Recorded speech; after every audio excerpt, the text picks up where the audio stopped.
David Cameron now. Good afternoon, preceded everybody. by members of his shadow cabinet. At yesterday's general election, the Conservative Party gained more seats than at any election for the last 80 years. I'm incredibly proud, not only of the strong result that we achieved, but of the strong and positive campaign that we fought. We campaigned for hope, not fear, and people responded to that, giving us 2 million more votes than Labour. We campaigned for change, not more of the same, and people responded to that, giving us a higher share of the vote than Labour achieved at the last election when they won a majority of 60. There are many great new Conservative members of Parliament who will be coming to the House of Commons, and I am very proud this will be a new, modern Conservative Party in Parliament. I know it will make a huge difference to our politics, to all those Conservative Party supporters, members and activists who fought so hard, not just in the last few weeks, but in the last few years. I want to say a huge thank you, and to remind you how proud you can be of the result, a bigger increase in seats than even Margaret Thatcher achieved in 1979. The worst loss of seats for Labour than at any general election since 1931, and a share of the vote not far off what Michael Foot got in 1983. But however much pride we can take in that enormous advance, we have to accept that we fell short of an overall majority. As I said last night, Britain needs strong, stable, decisive government, and it is in the national interest that we get that on a secure basis. We are at war in Afghanistan with our troops putting their lives at risk for us every day. We are facing a financial and economic situation of great seriousness as a result of our dangerous debts and our deficit. We need a government that reassures the international markets. We need policies that will bring economic recovery. And we need a government that understands that great change is needed in order to restore faith in our political system. Britain voted for change yesterday, but it also voted for a new politics. It did not vote for party political bickering, grandstanding and point scoring. Our country's problems are too serious, they are too urgent for that. So we must all rise to this occasion. We must show leadership. We must sort things out as quickly as possible for the good of the country. Nick Clegg has said that because the Conservative Party won the most votes and the most seats in this election, we should have the chance to form a government, and I thank him for that. So we will now begin talks with other parties to see how that can be done. One option would be to give other parties reassurances about certain policy areas and then seek their agreement to allow a minority Conservative government to continue in office without the country constantly facing the threat of its government falling. This is what is known as a confidence and supply arrangement. It has been done before, and yes, we can try to do it again. But I am prepared to consider alternative options. It may be possible to have stronger, more stable, more collaborative government than that. There is a case for going further than arrangement, which simply keeps a minority Conservative government in office. So I want to make a big, open and comprehensive offer to the Liberal Democrats. I want us to work together in tackling our country's big and urgent problems, the debt crisis, our deep social problems, and our broken political system. Let me explain my thinking. First, it is right and reasonable to acknowledge that, of course, there are policy disagreements between us, many of which were highlighted in those television debates. To fellow Conservatives who fought and campaigned and worked so hard to achieve the massive advance we've made in this campaign, I want to make it clear that I do not believe any government should give more powers to the European Union.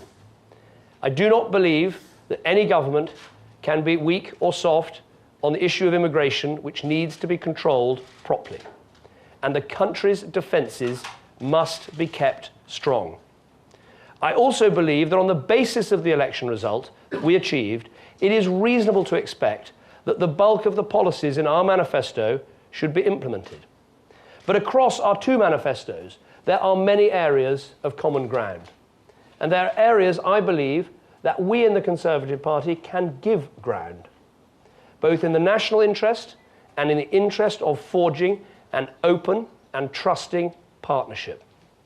We share a strong desire to make opportunity more equal in this country, and I recognise the high priority that the Liberal Democrats have given to the proposal for a pupil premium in our schools.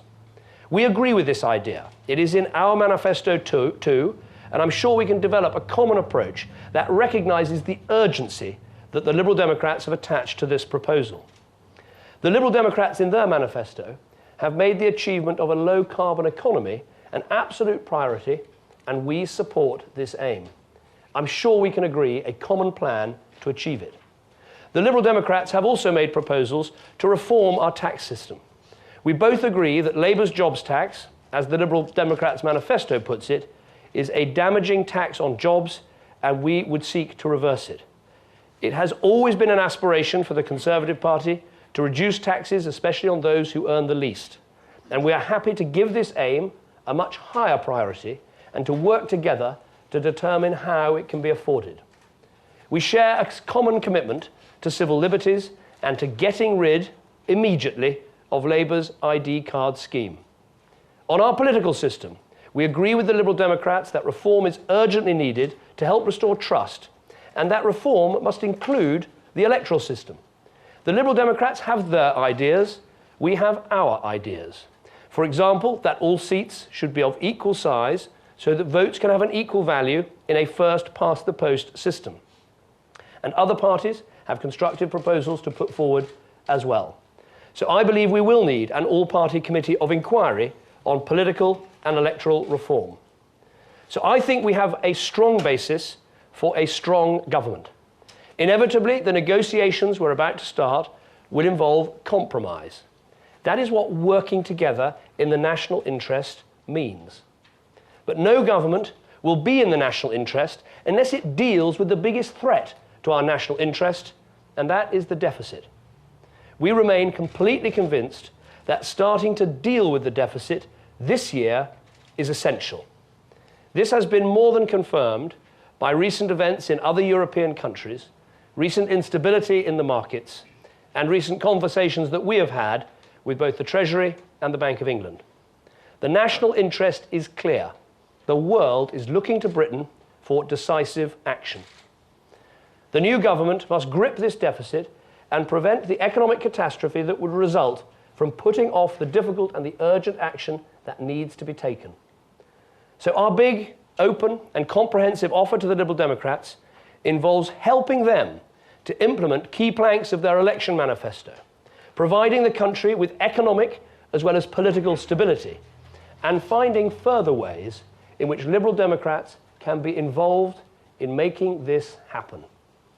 The outgoing Labour government has left this country with terrible problems: an economic and financial crisis, deep social problems, a political system in which too many people, have lost faith. The new government will face the worst inheritance of any incoming government for at least 60 years. That is exactly why it's so important that we have strong, stable government that lasts. A strong, stable government which has the support of the public to take the difficult decisions that are needed if we're going to put this country back on the right track for a stronger future. There is one further point I want to make. I believe that it's not just important for this country to have strong and stable government, it's important that we get that strong and stable government quickly. So I hope we can reach agreement quickly on the big, open and comprehensive offer that I've outlined today. As I argued in this general election campaign, I think this is a great country, but we could be doing so much better.